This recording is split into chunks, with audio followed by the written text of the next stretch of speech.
Hello, good morning, and welcome back to, or welcome to my channel if you're new here. This is my second ever YouTube video, and we are starting off with a bang. A bang, you say? Yes, I say, because last night I spent 4 hours making this video. Then I stayed up till 4 in the morning editing it so I could post it right now.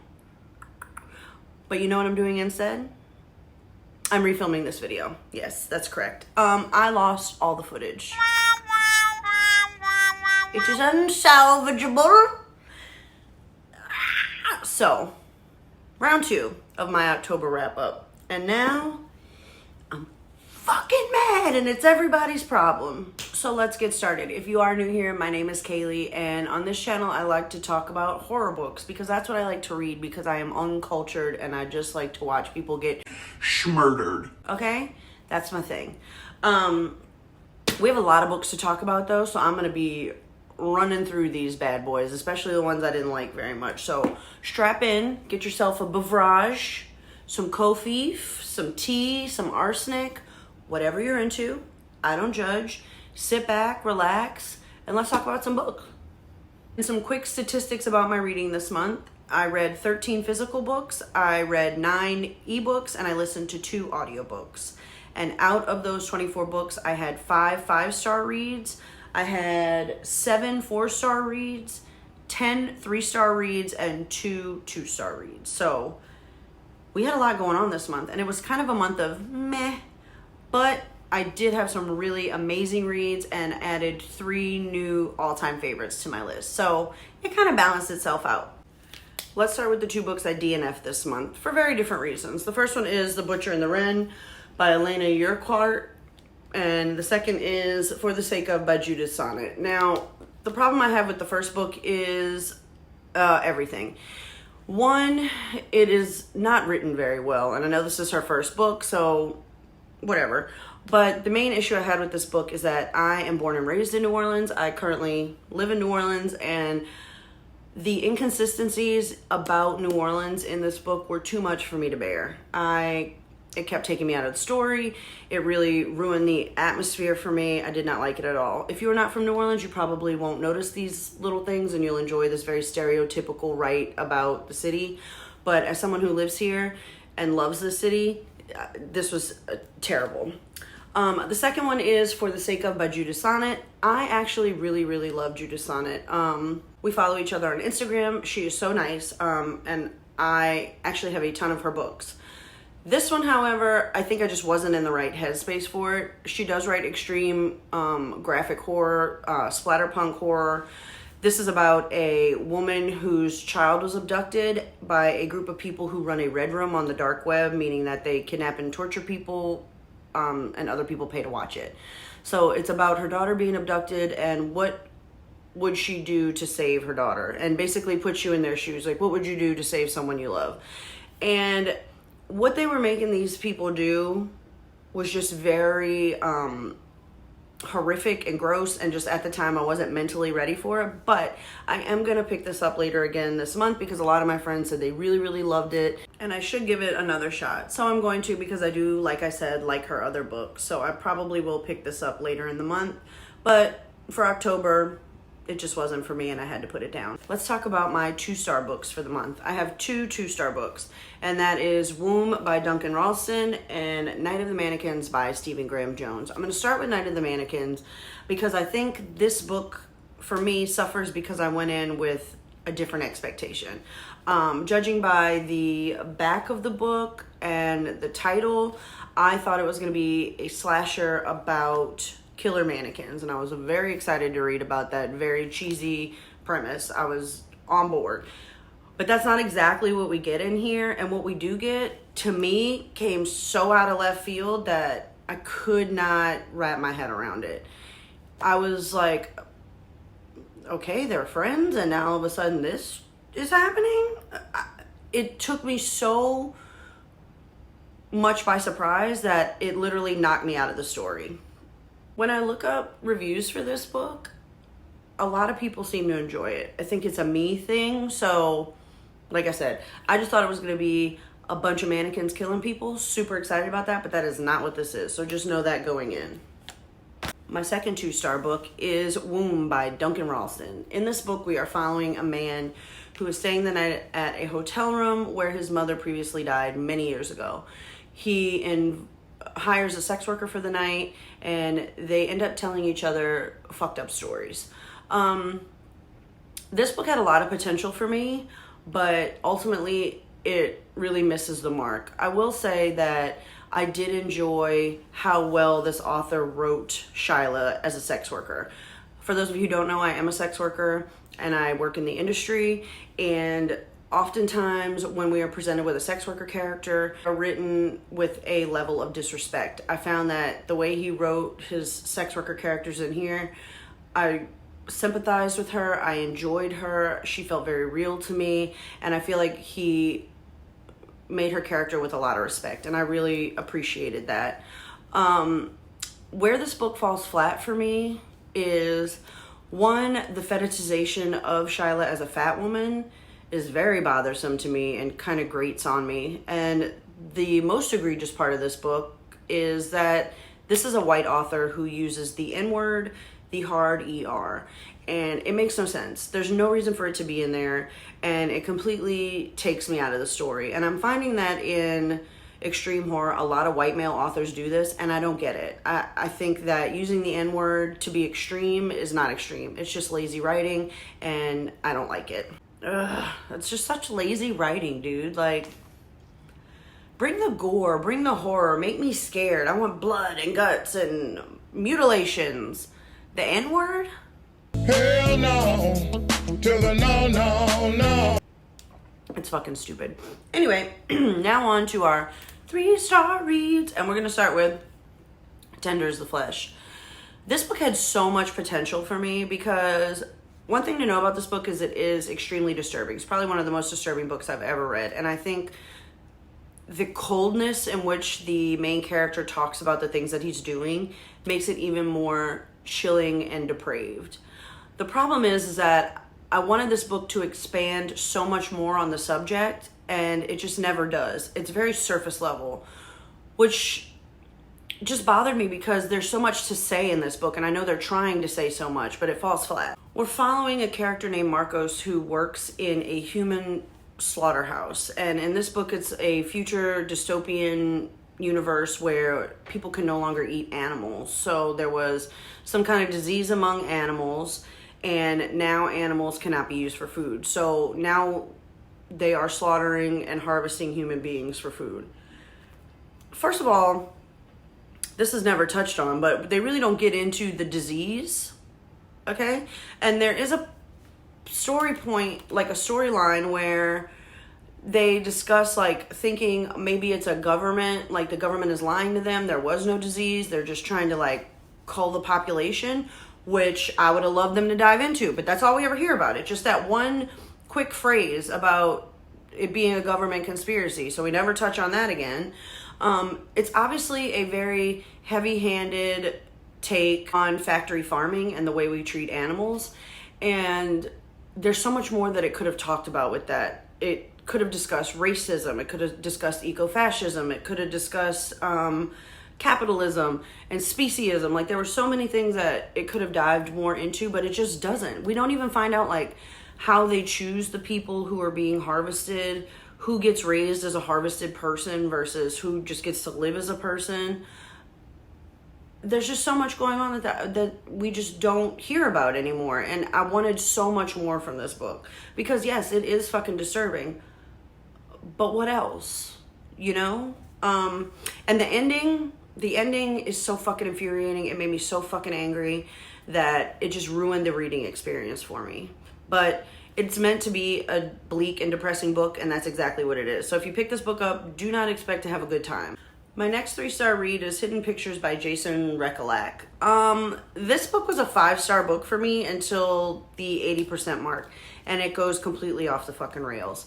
In this book, we're following a woman who is a recovering drug addict and alcoholic, and she is trying to be a nanny for a affluent family in town.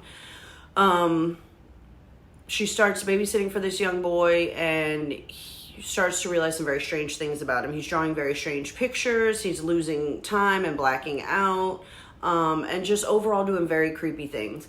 And I really love this book because it comes with pictures that this child is drawing, but they start like very average, you know, like a 6-year-old would draw, like this.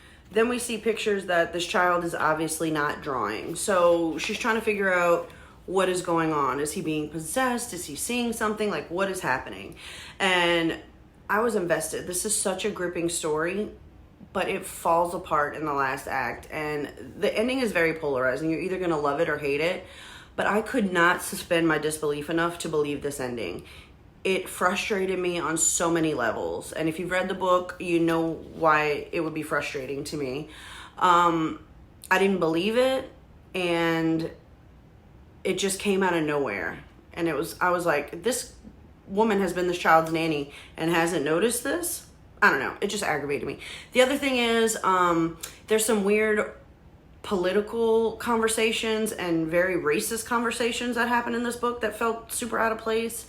And also, her being in recovery is very steeped in Christianity, which really bothered me because I am also a recovering addict and alcoholic and someone who tried to do AA, but it was so steeped in religion that I couldn't do it. I'm an atheist, so it rubbed me the wrong way being in this book. Also, the parents are atheists in this book, but they're also insufferable. So I don't know. There was just a lot of things about this book that towards the end were just grating on my nerves. So sadly, I know this is a popular book right now, but it was just a 3-star for me. If you have read this book, let me know which side you fall on. Did you love the ending or did you hate it? Are you a hater like me? Tell me. Up next is an author that I have been trying to love. I really have, and I don't think it's his problem. I think it's solely my problem. I just think I'm a fucking idiot. You are really dumb, for real. And I'm not smart enough to enjoy his books. And that's okay, because I'm still going to keep trying. But that is Eric LaRocca. You've Lost a Lot of Blood and We Can Never Leave This Place. I read them both this month. This book, what the fuck was going on? I don't know. Can anybody explain it? This is a book within a book, and I liked the book within the book more than I liked the book. I don't know if that's going to make sense, but if you read it, I think you'll get it. Also, there was a whole storyline in here that I was like, why is this here? Take that out. Oftentimes when I read his book, it's just vibes. I just never understand the plot, which is why I'm not explaining what this book is about, because I don't fucking know. Next is We Can Never Leave This Place, which I just want to say as a side note, whoever's doing his cover art deserves an award. It is the most beautiful cover art in all of horror. Anyway, this book is a fucking nightmare. Okay? We're following a girl and her mother who live in a town that is being torn apart by war. We don't know the name of the town, but there's bombs and shootings outside. The story opens with this girl's father being killed, and the people who are working outside bring his body into her house, and the mother is dressing him and putting him in another room, which I assume is for burial. I believe this is a cultural situation. I'm pretty sure this is in the Middle East somewhere, but he doesn't really get too specific. So after the father is delivered to their house, strange guests start showing up in the form of weird animals. There's a giant spider named Rake who talks. There's a giant snake, a giant lizard, and a giant cockroach. And all hell breaks loose in this house with these animals who all talk, apparently. And there's even a roach sexual assault. I'm sorry, what the fuck? I said that. There is a giant roach who tries to sexually assault this girl. So, this is a metaphorical fucking fever dream. And once you get past all of the strange shit, you understand that this book is about family trauma and the fallout between this mother and daughter and why this mother hates this daughter so much. And it's very sad and very heartbreaking. And this book really, really did affect me. I felt very exhausted reading this. But still, overall, it was just so much to process that I can't give it more than a 3-star. But out of all his books, I think I enjoyed reading this one the most. So if you want to read about giant snakes and spiders and roaches, this is that is where you need to go. So up next, we're going to talk about a book that I was very excited to read because I've read 3 of this author's short stories and gave almost all of them 5 stars. And that is Kin by Keelan Patrick Burke. And this book follows a woman who was the sole survivor of a massacre from this very backwoods family. All of her friends died except for her. She escaped and she is badly mutilated and hurt. And we follow sometime later when herself and some of the family members affected by the massacre want to get revenge on this family. And this is another instance where I think it's just me, because every review on this book is 4 or 5 stars. Unfortunately, there was just so much exposition that I did not fucking care about. And this is a critique that I have about a lot of Stephen King's books, is that the writing goes on and fucking on for no reason. I don't need 9 paragraphs about shoes or a farm or I don't know. It was just too much exposition when I just wanted the gory Texas Chainsaw slasher, which is what I thought it was going to be. A lot of people say it reminds them of Texas Chainsaw, and it does, but in very small parts. So I thought it was going to be a slasher book, and unfortunately it's not. We're also following way too many points of view, way too many. It was hard to keep up. It was very jarring, and the entire middle section, I was trudging through it. I skipped about 40 pages of this book, actually, just to get to some action. So I think if you want a character study, this would be a good book. Like if you wanted Texas Chainsaw but wanted to know more, you probably really love this. But for me, I just wanted the revenge. I want you to kill these people. That just wasn't happening fast enough for me. So like I said, I think that's a me issue and the way I like to read, but I'm going to have to give it 3 stars. My next read was Halloween Fiend by C.V. Hunt, and this was a book that I picked out for reading sprints with my followers on TikTok, and we just wanted to read something quick and fun for the season, and this was a very quick and fun little read, but nothing like too exciting. It's about a man that lives in a town called Strang, and in this town it is haunted by this entity that they call Halloween, and he expects everyone in the town to leave him small sacrifices of little animals on their porches every night, and if they don't, those people mysteriously die. And it's just been it's always been this way in his town, and he's trying to figure out how to stop it. Overall, it was fine. It was just kind of middle of the road for me. The next book we're going to talk about is called The Cockroach King by Andrew Cull, and this book is so fucking gross. I am deathly afraid of cockroaches. I turn into a teeny weeny little baby when a cockroach is around. I can't even crunch them because they make me so nervous and scared. And in New Orleans, we have giant ones. They're like the size of cats, okay? They're as big as my stupid head. So this book gave me the heebie fucking jeebies, okay? It's about a woman and her son who move into this new house, and while her landscaper is fixing up her backyard, he finds the bones of a dog. So she assumes the people who lived there before had a dog, it died, they buried him. Soon she starts to realize that there are several dogs buried in her backyard, and she starts to take notice of missing posters for dogs, and she's like, that's suspicious, that's fucking weird, why are all these dogs buried in my backyard?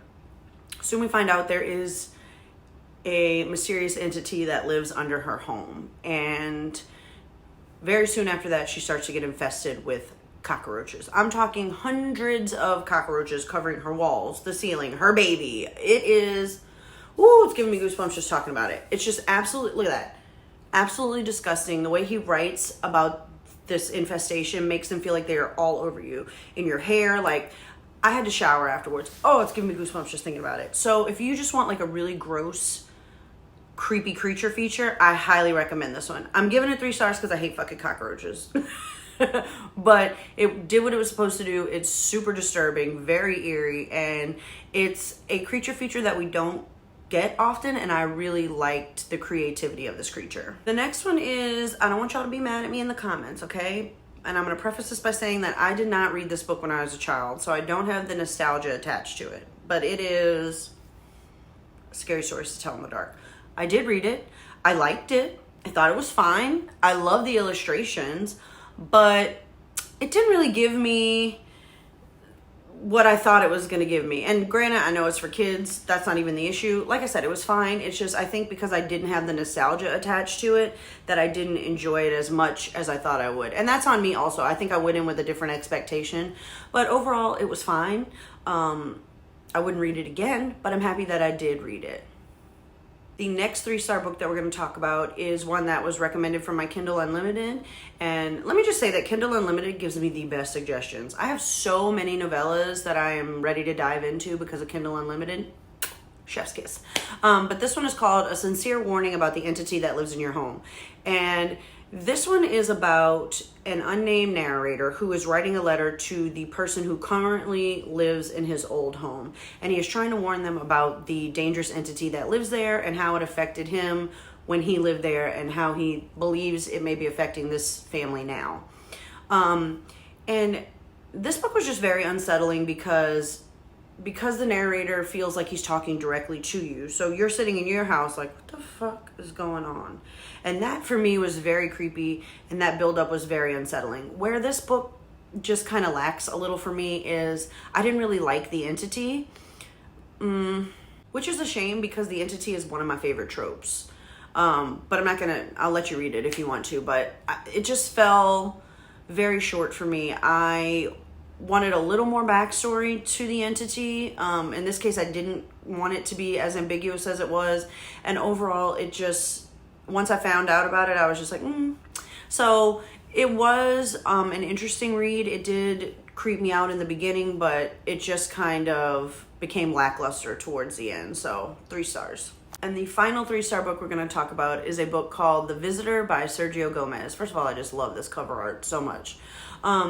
This book is about a group of people who are stranded at a 24-hour diner in the middle of a snowstorm in Indiana. And they all have places to be. It's Christmas Eve, but unfortunately they are stuck here. And what unfolds while they're there is that there is an alien that lands, and it becomes a problem.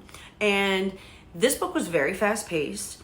It was a lot of fun to read. It was very gory. I really enjoyed it. I think, again, the issue is me as a reader. I don't necessarily love sci-fi elements in my horror. I am trying to get more into that.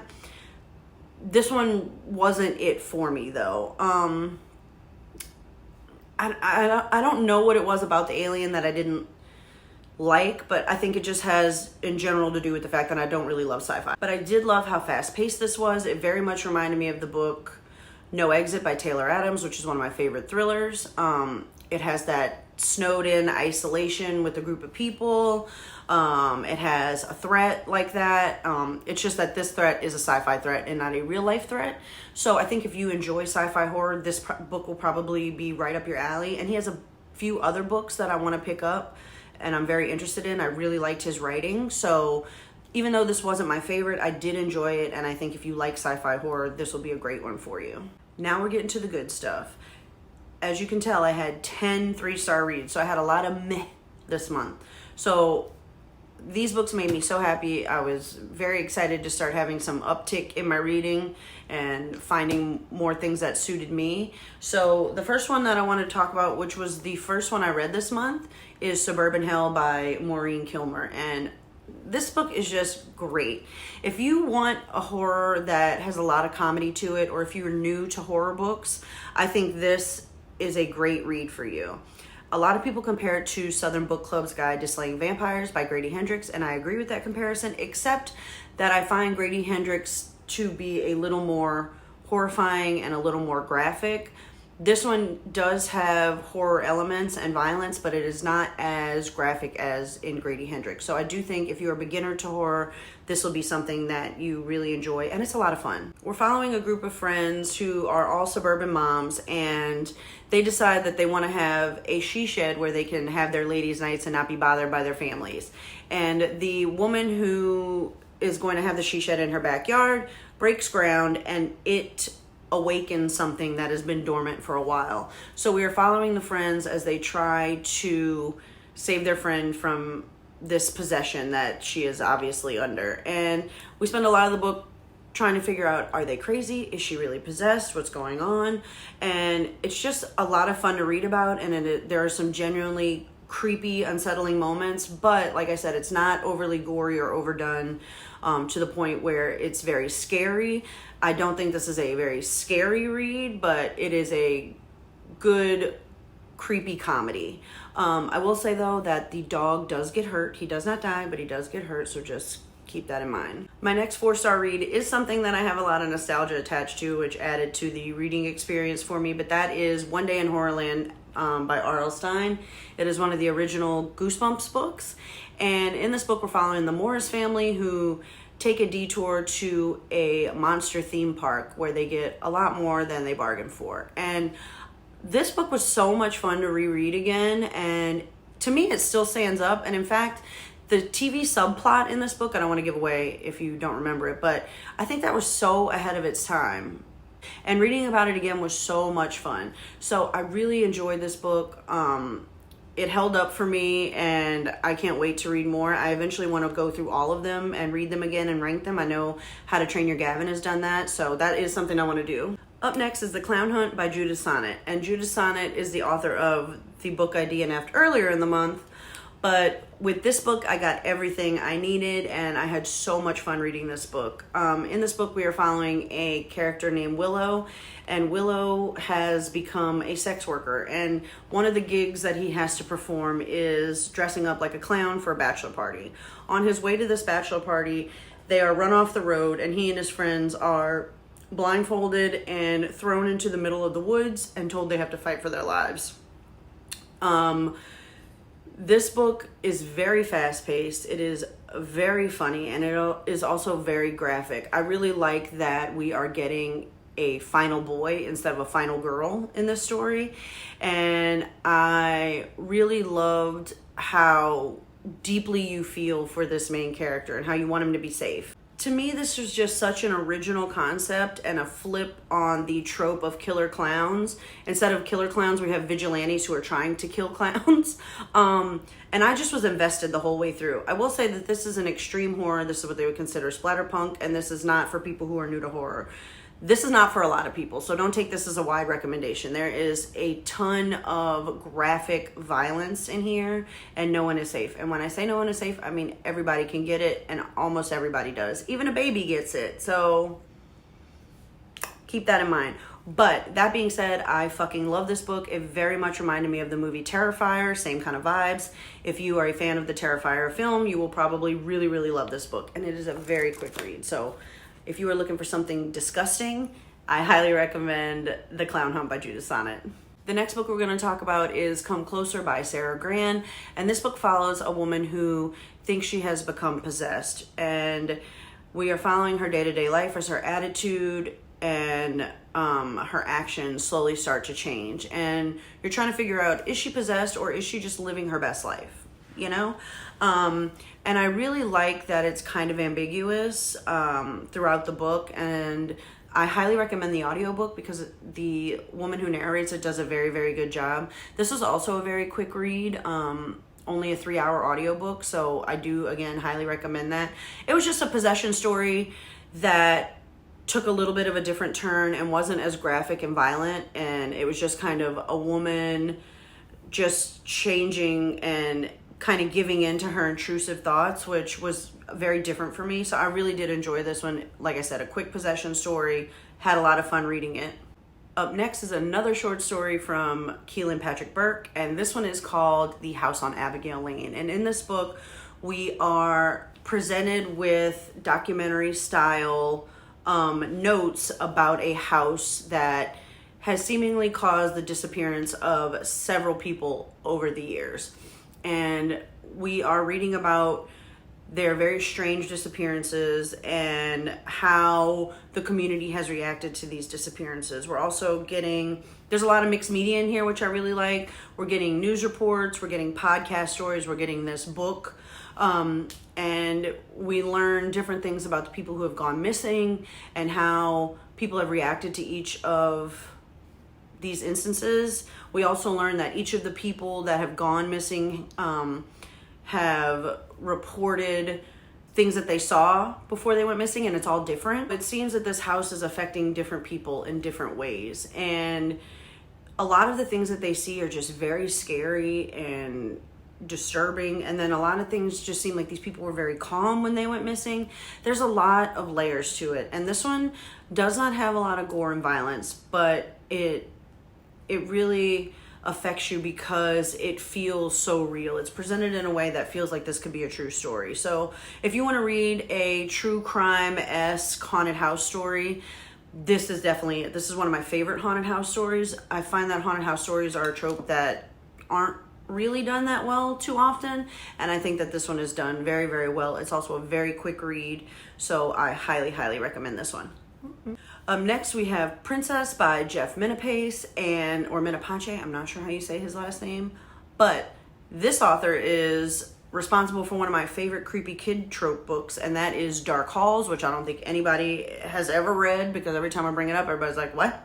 That book is amazing. I highly recommend you read it, but this one I'm not going to give you really any information about because it is so short. It's under 80 pages, and after the first paragraph, you get what's going on. But this book is psychologically fucked, and it will fuck you up. This is a psychological horror that deals with family trauma and mental illness, and I was not ready. Okay, so I think it's better if you go into this story blind because it will impact you in a very different way. But just know that what happens is not something you fucking expect, and it was wild. I was like,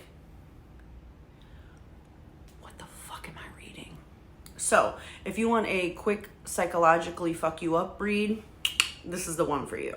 And my final 4-star read of the month is a collection of short stories, surprisingly, and it is called Under Your Bread, Take a Loaf Off. You didn't come here for the dad jokes, but you get them anyway.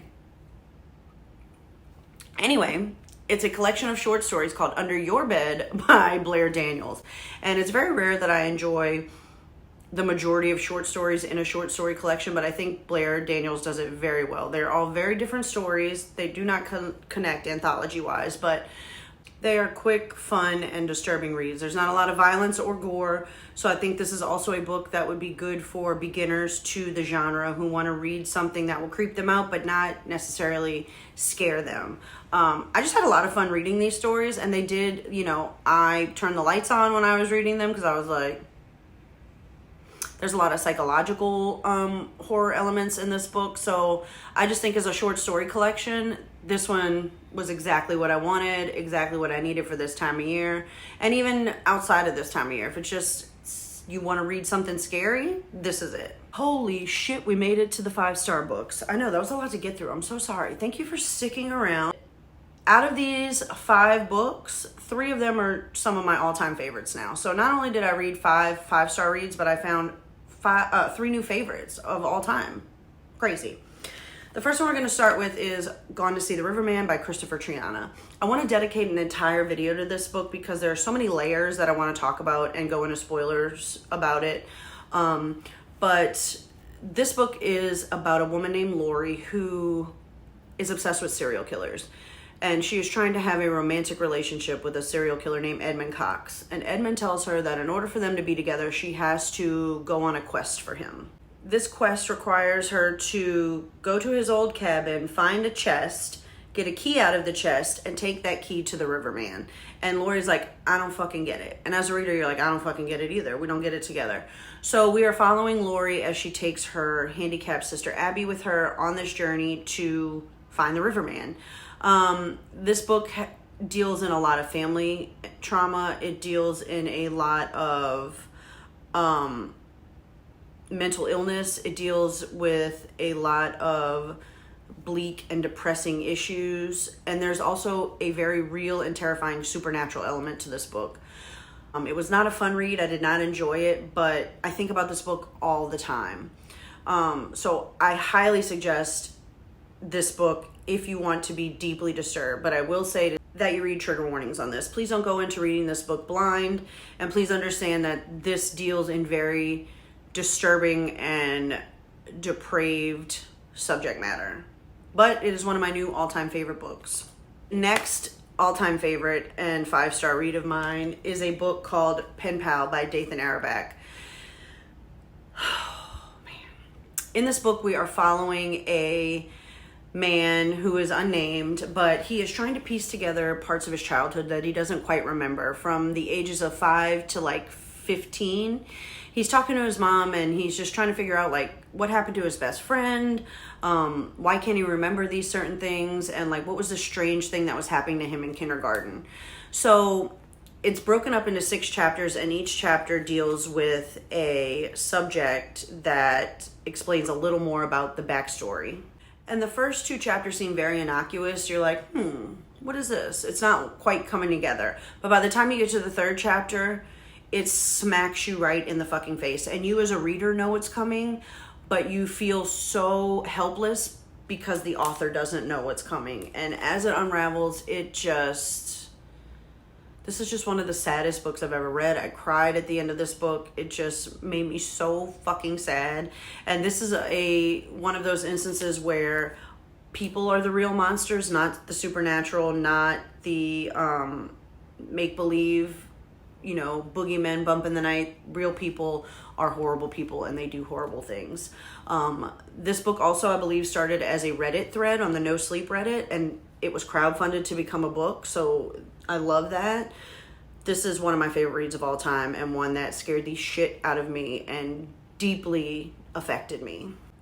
So yeah, read that. I'm like, hey, read all these books that are fucking terrible.